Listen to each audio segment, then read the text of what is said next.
Continuamos con nuestra presentación ahora para entender un poquito más sobre los estados financieros.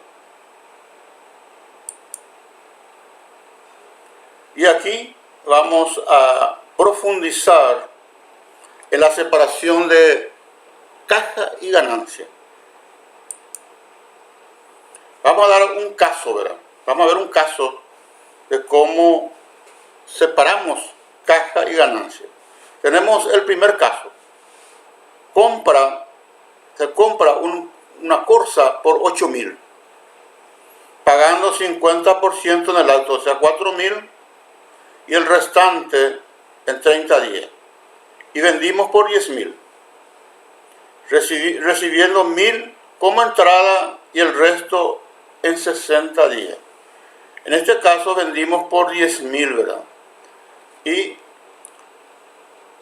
compramos por 8.000. O sea, tenemos una generación de ganancia en esta operación. El otro caso de una Chevette que se compra por 6.000, que se paga en 60 días, y lo vendo por 5.000 a vista. Aquí de cara vemos que estamos perdiendo 1.000, pero que estamos generando 5.000 de caja. Consecuentemente, es importante distinguir eso, ¿verdad? Aquí, como ven ustedes, compré por 6.000, ¿verdad? Y pago a 60 días. Ahí no hay salida de dinero. Pero vendo por 5.000, por más de que pierdo, pero hay entrada de dinero. O sea, esta operación generó 1.000 de caja, 5.000 de caja. Puntos importantes para poder ir ya simplificando esto. Aquí tenemos una transacción, vendió. ¿Qué implica esto? Vendió. Eso independientemente de si se cobró o no. Esto va a afectar a la ganancia. Aquí se recibió caja. En este caso aumenta caja. Acá se consumió, se gastó. O sea, afecta a la ganancia, una reducción de la ganancia. Y aquí se pagó, se redujo caja. Entonces vemos aquí estas cuatro transacciones cómo afectan ganancia y caja. Y la lección de aquí es que es una empresa rentable, o sea, que genera ganancia, siempre es un buen negocio, pero también debemos preocuparnos por la generación de caja. Porque una empresa que genera ganancia y no genera caja, en un corto plazo puede tener problemas financieros. Vamos a ver la diferencia, vamos a tratar de separar manzanas de peras. Tenemos acá el activo, los activos, por otro lado, en el lado derecho, las obligaciones y el capital de los socios. A este lado se le llama operaciones, al activo entonces son actividades operacionales. Y al pasivo, que está en el lado derecho, se le llama actividades financieras. O sea, acá estamos invirtiendo los recursos y aquí estamos obteniendo los recursos a través de actividades financieras. Esta es una forma, vamos a llamarle vieja, de presentar los estados, el estado de resultados. Tenemos el ingreso por ventas, menos costo de mercaderías vendidas, la diferencia del resultado bruto, le sacamos los gastos, tenemos el resultado operacional, le sacamos el impuesto a la renta y tenemos el resultado neto. Como mencionamos, esta es una forma vieja de ver los estados de resultados. Tomar agüita. Por otro, una forma más moderna aquí, a partir de los gastos, entonces, de ver los estados de resultados es el siguiente. Tenemos los ingresos netos por venta menos el costo de mercaderías vendidas, el resultado bruto. De esto lo sacamos los gastos administrativos y comerciales y tenemos esta expresión de ganancia antes de intereses e impuestos, o GAI. Le sacamos los intereses y tenemos el GAI, o sea, ganancia antes de impuestos. Le sacamos el impuesto a la renta y tenemos el resultado neto. Esta es la forma correcta de presentar el estado de resultados.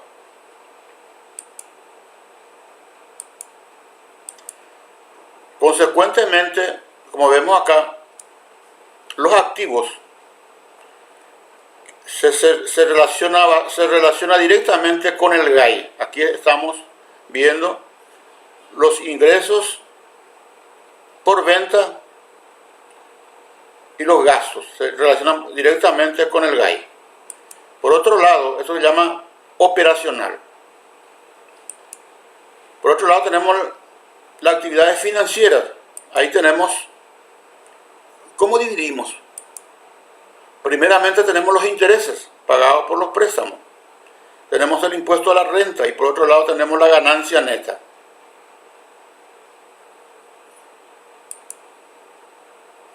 Y aquí vamos a tratar de entender de nuevo. Tenemos acá por un lado los activos corrientes realizables a largo plazo y el activo fijo. Por otro lado tenemos acá el pasivo corriente, el exigible a largo plazo y el patrimonio neto. Esto es, así se presenta la contabilidad. En nuestro país, normalmente acá esta parte tiene dos componentes, activo corriente y estos dos se juntan, ¿verdad? El activo fijo. Bueno, por otro lado, en finanza, nosotros presentamos el balance de una forma diferente. Acá, en primer lugar, colocamos las inversiones de giro. Normalmente se le llama activo operacional. ¿Qué incluye acá? Cuentas a cobrar y inventario. Y aquí están las inversiones estructurales, o sea, acá tenemos el activo fijo. Por otro lado, en el lado derecho tenemos el financiamiento de giro o el pasivo operacional. Acá básicamente lo que tenemos, cuentas a pagar. Y se cierra con el financiamientos estructurales. Entonces acá, lo que se hace acá es, como ven acá, es presentar acá los deudores y inventario. Aquí presentamos cuentas a pagar. Esto sería entonces el financiamiento. Y la diferencia entre disponibilidad que está acá y las obligaciones financieras se presenta en esta segunda parte, dentro de los financiamientos estructurales. Esto vamos a ver en detalle posteriormente. Y se utiliza en la parte en finanzas, ¿verdad? Se utiliza esa nueva presentación del estado de resultados que diferencia el GAI, que viene a ser el ingreso proporcionado por las operaciones menos los gastos operacionales, y el GAI. Aquí se le descuenta, en este caso, los intereses. Acá es, como ven ustedes acá, es la ganancia sin llevar en cuenta la forma de financiación. Y ya aquí, después, aquí ya se lleva en cuenta la forma de financiación. Y esta es, como mencionábamos, esto es la forma correcta de presentar. Esta es la forma tradicional de presentar el estado financiero. Esto es la forma correcta. Tenemos acá el resultado bruto, gastos administrativos y comerciales. Esto sería el GAI, el resultado del GAI. El resultado bruto menos los gastos administrativos y comerciales tenemos el GAI, ganancia antes de intereses e impuestos. Le sacamos los intereses, tenemos el GAI, o sea, el resultado operacional. Le sacamos el impuesto a la renta y tenemos el resultado neto. Ven ustedes acá que la contabilidad trabaja de esta forma, pero actualmente también, en cuanto a cuentas de resultados, ya hay una, vamos a llamar, una forma única de presentar, que es este segundo, ¿verdad? No hay esta diferencia ya.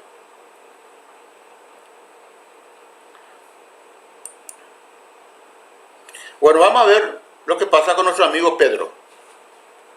Pedro paga intereses. Su nombre, Pedro paga intereses. Andaba súper preocupado, ¿ves? Con su caracolcito, ¿verdad? Muy triste. ¿Por qué estaba triste? Porque el estado de resultado le estaba presentando pérdidas sucesivas. Estaba desmotivado. Vean ustedes la situación de nuestro amigo Pedro. El resultado de los 3 últimos años, pérdida. Está desmotivado. Entonces, ¿qué hace Pedro? Procura a su amigo Armando gasto distinto, que entiende de finanzas, y le entrega su estado de resultado. De inmediato, su amigo Armando resolvió el problema del empresario. Le dijo que sería preciso separar las cuentas de gastos, que incorporaba una parte referente a los intereses y también los gastos inherentes al negocio, los gastos operativos. Entonces le dice Armando en términos directos, ¿verdad?, que era preciso separar los intereses de los gastos. Los intereses eran resultado del endeudamiento que tenía Pedro, de los gastos del negocio. Entonces le presenta ese estado que él tenía, ¿verdad? Le modifica un poco. Acá tenemos que los gastos operativos en este caso eran 50, pero en realidad estaba ganando en los 3 años. Tenía una ganancia, vamos a llamarle, antes de intereses e impuestos estos términos. Lo que hace que su estado de resultado se convierta en pérdida, entonces era por razón de los intereses. Y esto es producto del alto endeudamiento. Por eso es importante separar los gastos operativos de los intereses para ver en dónde está el problema.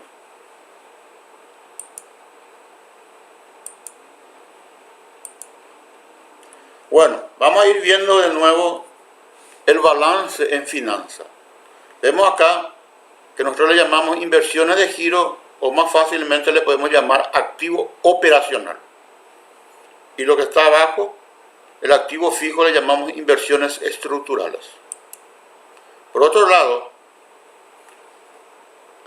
por el lado del financiamiento, entonces tenemos acá el pasivo operacional, que viene a ser en este caso principalmente las cuentas a pagar a los proveedores y por los otros servicios. Y se cierra esto con el financiamiento estructural. Aquí incorporamos la diferencia que existe entre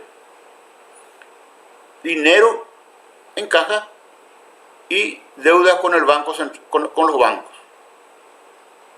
O sea, el resultado de tesorería. Y le agregamos a esto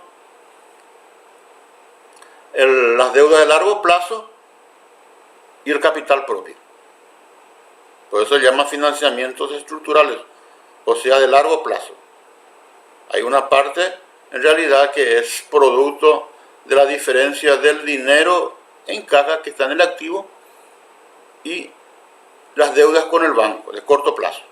Después ya tenemos las deudas de largo plazo, que está dentro del financiamiento estructural. Al activo se le llama operacional y al pasivo financiero. Esto es finanzas, señores. Esto es finanzas, señores. Vamos a ir entendiendo más. Hay una expresión muy de moda actualmente que es el EBITDA.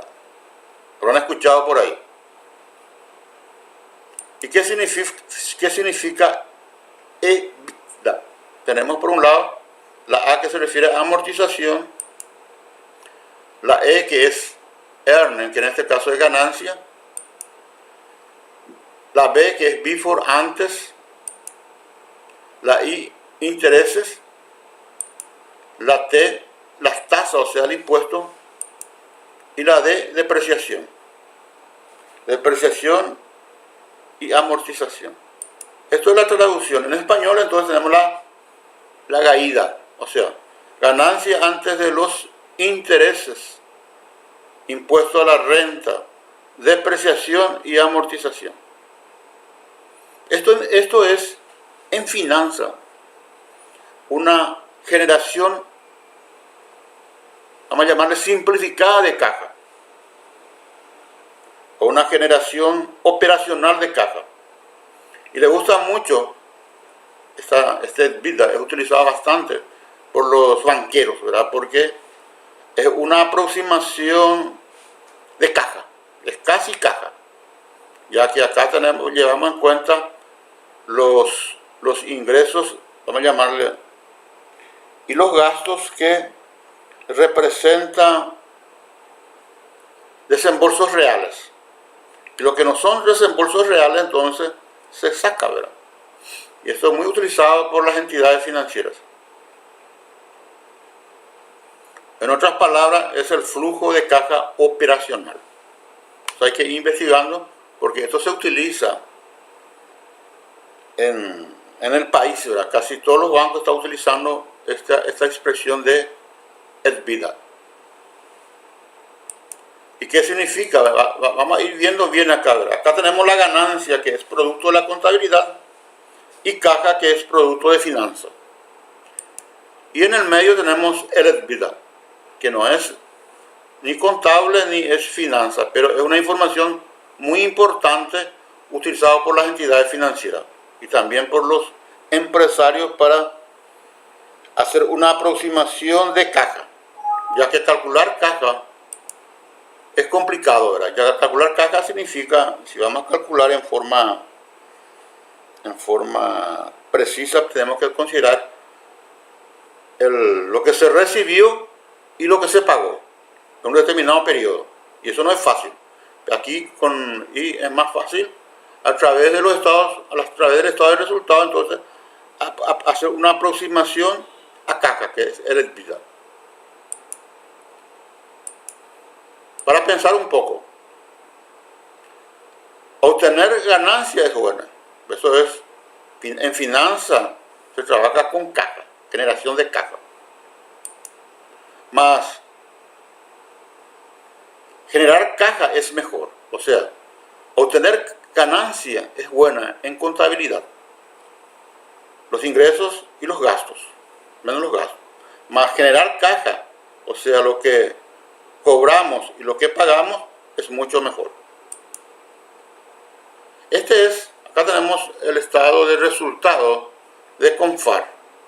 Tenemos acá el año 2016, tenemos ventas por 41.000 millones, costo de mercaderías vendidas por 12.000 millones, gastos de comercialización por 6.000 millones y gastos de administración por 16.000 millones. Tenemos una ganancia ordinaria de 5.9 millones. Lógicamente esta ganancia aquí ya está metido dentro de los gastos de comercialización y administración la parte de intereses y la parte de depreciación. Después le agregamos o le sustraemos, ¿verdad?, el resultado extraordinario, el impuesto a la renta, es la ganancia neta de 6.000 millones. Si nosotros nos vamos al balance de Confar, vamos a encontrar que esta cifra de ganancia del ejercicio va a diferir de lo que es disponibilidades. Porque esto acá se registra por las ventas, por lo que en realidad se lleva en cuenta si cobramos o no. Y estos gastos también si cobramos o no. Sin embargo, caja solamente registramos lo que se recibió y lo que se pagó.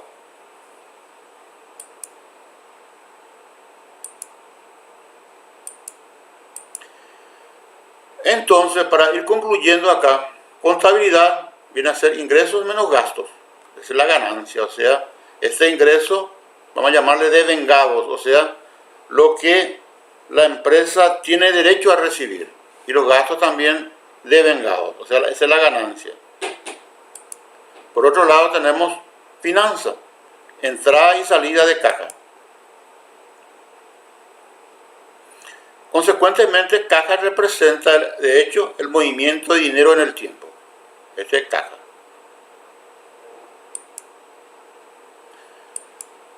Consecuentemente, es importante llevar en cuenta que acá tenemos la contabilidad, vamos a llamar la forma de presentar los estados financieros, la forma de presentar el balance general de una empresa, bienes y derechos, obligaciones y patrimonio neto. Y aquí tenemos el resultado de finanzas, o sea, el flujo de caja. Y en el medio, como vimos, ¿verdad?, está el EBITDA. ¿Qué es el EBITDA? ¿Cómo se calcula? Tenemos el ingreso neto de ventas. Le sacamos el costo de las mercaderías vendidas y este es el resultado bruto. A esto le sumamos, le restamos los gastos propios de la empresa, lo que son desembolsables, y tenemos el EBITDA. Consecuentemente, acá en el EBITDA no llevamos en cuenta los intereses, las depreciaciones y las amortizaciones.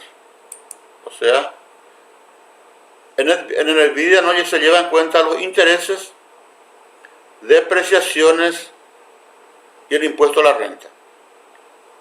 Esto es una información muy utilizada por las entidades financieras y por los administradores, porque es una aproximación de lo que es caja. Y determinar caja así en forma periódica es más trabajoso.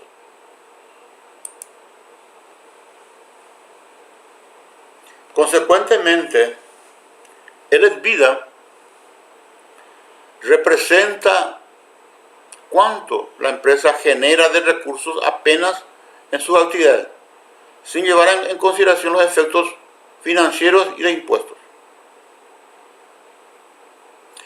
Es un indicador que evalúa la calidad de las ganancias provenientes de sus activos. En la literatura financiera tenemos acá esta cuestión de EBIT, que es en inglés, ¿verdad? Acá su equivalente es el GAI, ganancia antes de intereses e impuestos. Ganancia antes de intereses e impuestos. Hay una pequeña diferencia acá entre el GAI y el EBITDA. Vamos a ver. El GAI es conocido como ganancia de la actividad. La diferencia entre el GAI y el EBITDA está en la parte de depreciación y amortización. Depreciación es cuando se reconoce, ¿verdad?, la pérdida de valor del activo fijo, y amortización es una expresión que se utiliza para los activos que son intangibles. Consecuentemente, el EBIT considera el efecto, en este caso,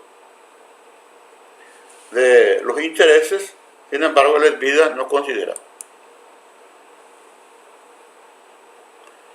Y como le pasó a Pedro, ¿verdad?, no confunda operación con su endeudamiento. Él estaba triste, ¿por qué? Porque su estado de resultado le daba pérdida, ¿verdad?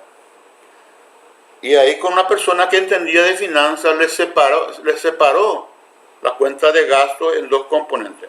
Los gastos que son referentes a la operación y los gastos referentes al endeudamiento. Y de ahí pudo tener una mejor información.